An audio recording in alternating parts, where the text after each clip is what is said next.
भाजपच्या माजी महापौरांनी चक्क पतीचं घर सोडलं।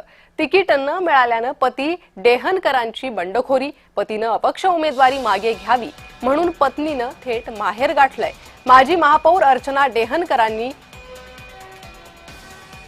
ही भूमिका घेतली आणि त्यानंतर एकच चर्चा सुरू झाली। नागपूर महानगरपालिका निवडणुकीत बंडखोर उमेदवारांनी केवळ राजकीय पक्षांच्या नेत्यांची झोपच उडवली नाही, तर अनेकांच्या नात्यात कुटुंबांमध्ये दुरावा निर्माण केलाय। असंच एक उदाहरण नागपुरातून समोर आलंय। नवऱ्याला भाजपनं उमेदवारी नाकारल्यानं प्रचंड नाराज प्रतिदेवांनी थेट उमेदवारी अर्ज दाखल केला, त्यामुळे त्यांची पत्नी नाराज झाली।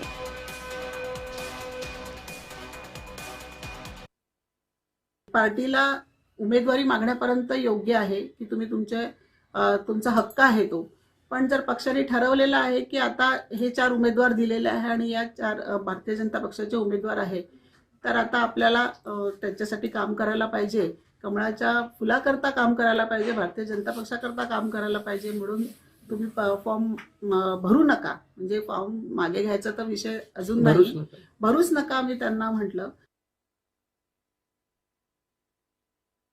अर्चना डेहनकरांची प्रतिक्रिया आपण ऐकलेली आहे। या संदर्भात अधिक माहिती घेणार आहोत। आपले प्रतिनिधी तेजस मोहतुरे सध्या जोडले गेलेले आहे। तेजस, आपण पाहतोय ही निवडणूक अत्यंत चर्चेची निवडणूक ठरते, मग उमेदवारी अर्जावरून असो, एबी फॉर्म वरून असो, की आता नव्यानच समोर आलेली बातमी असो नागपुरातून पतीनं बंडखोरी केली म्हणून पत्नीनं थेट माहेर गाठलंय, काय अधिक माहिती?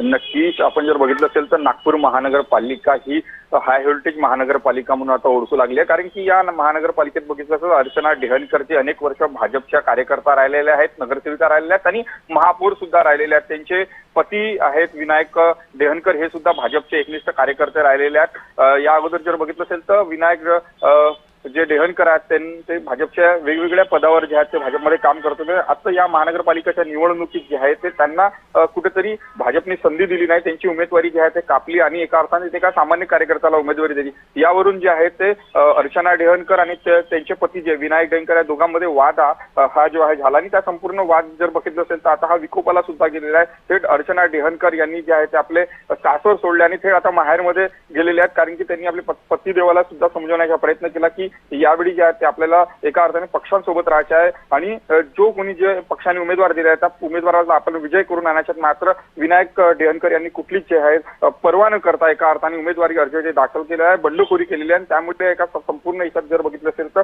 पक्षनिष्ठ सर्वात महत्वाची आहे अशा माजी महापौर जे आहेत त्यांनी एकंदरीत आपला झेंडा एका अर्थानं निष्ठेचा ठेवला आणि पती देवला एका अर्थानं असं म्हणता येईल की सध्यासाठी या निवडणुकीपुरती रामराम केला असे चित्र सध्या नागपुरात दिसत आहे। अगदी तेजस, पत्नीच्या या भूमिकेनंतर उमेदवार विनायक डेहनकर यांनी त्यांची काही भूमिका स्पष्ट केली आहे का? विनायक डेहनकर यांनी आपले मत व्यक्त करताना बोलले की मी अनेक वर्षापासून भाजपचा एकनिष्ठ कार्यकर्ता आहे। सातत्यानं जेव्हा भाजपवर जेव्हा संकट आले त्यावेळेस मी भाजप सोबत होतो, निष्ठेसोबत होतो। मात्र आमच्या दोघांचा हा व्यक्तिगत विषय आहे, कारण की माझी जे पत्नी होती हे सुद्धा भाजपची कार्यकर्ता होती आणि पक्षाने तिच्यावर विश्वास ठेवून जे आहे ते मागील वेळी त्याला नगरसेवक आणि महापौर केलं। मात्र मी सुद्धा एक कार्यकर्ता, मी सुद्धा अनेक वर्ष भाजपमध्ये काम केलं, त्यामुळे मला सुद्धा या राजकीय संधी द्यावी, मला सुद्धा या महानगरपालिकेमध्ये नगरसेवक होण्याची संधी द्यावी, हे सुद्धा त्यांनी पक्षनिष्ठेसमोर पक्षश्रेष्ठीसमोर म्हटलं। मात्र पक्षश्रेष्ठीने ज्या प्रकारे फॉर्म्युला ठेवला होता की एका घरामध्ये 2 उमेदवार नको, कारण की अर्चना डेहनकर हे भाजपच्या दिग्गज नेत्या आहेत, महाराष्ट्र प्रदेशच्या महिला आघाडीच्या उपाध्यक्ष सुद्धा अनेक पद त्यांनी भूषवल्यात। अशा वेळी विनायक डेहनकर यांना पक्षाची उमेदवारी नाकारली आणि त्यांना पक्षामध्ये संघटनेमध्ये कुठली तरी मोठी जबाबदारी देणार होते। मात्र तेजस, त्यामुळेच विनायक डेहनकरांनी एक वेगळी भूमिका घेतली, बंडखोरी केली आणि त्यानंतर अर्चना डेहनकर यांनी थेट माहेर गाठलं। पक्षनिष्ठा म्हणावी की आणखी काय, याची चर्चा आता सुरू झाली आहे। तेजस, धन्यवाद या सविस्तर माहिती संदर्भात।